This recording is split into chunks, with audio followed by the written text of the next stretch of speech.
झेप मराठी, आरसा महाराष्ट्राचा। शिरपूर पोलीस ठाण्याच्या निरीक्षकांचे निलंबन, घोषणाबाजी करीत त्यांच्या विरुद्ध निघाला प्रचंड मोर्चा, अधिकाऱ्यावर गुन्हा दाखल, चौकशी सुरू। धुळे जिल्ह्यातील शिरपूर पोलीस ठाण्याचे निरीक्षक कांतीलाल पाटील यांना निलंबित करण्यात आले असून त्यांच्या विरुद्ध गुन्हा दाखल करून या घटनेची चौकशी DYSP राजकुमार उपासे यांच्याकडे सोपविण्यात आली आहे। पोलीस निरीक्षक कांतीलाल पाटील यांच्या विरोधात शिरपुरात आज 8 मार्च रोजी भव्य मोर्चा निघाला। मोर्चेकऱ्यांनी या अधिकाऱ्याच्या दंडेलशाही विरुद्ध प्रचंड घोषणाबाजी करीत त्यांच्या निलंबनाची मागणी केली होती।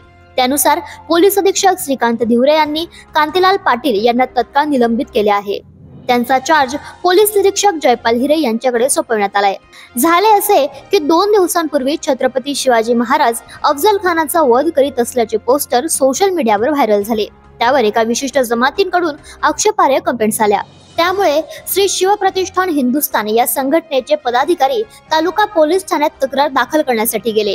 मात्र यावेळी संघटनेचे शिरपूर विभाग प्रमुख जयेश पाटील या तरुणास पोलीस निरीक्षक KK पाटील यांनी शिवीगाळ करीत लाथाबुक्क्यांनी मारहाण केली।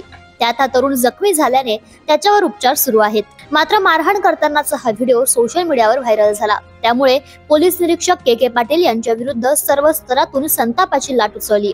आज महिला दिनी उत्स्फूर्त मोर्चा निघाला। अधिकाऱ्याच्या दंडेलशाही विरुद्ध घोषणाबाजी करीत निलंबनाची मागणी करण्यात आली। जनभावनेचा विचार करता अधीक्षक धिवरे यांनी शिरपूरचे निरीक्षक KK पाटील यांना तातडीने निलंबित केले। शिवाय त्यांच्या विरुद्ध अदखलपात्र गुन्हा दाखल झाल्याने साक्रीचे DYSP संजय बांबळे यांच्याकडे याबाबतची चौकशी देण्यात आली आहे।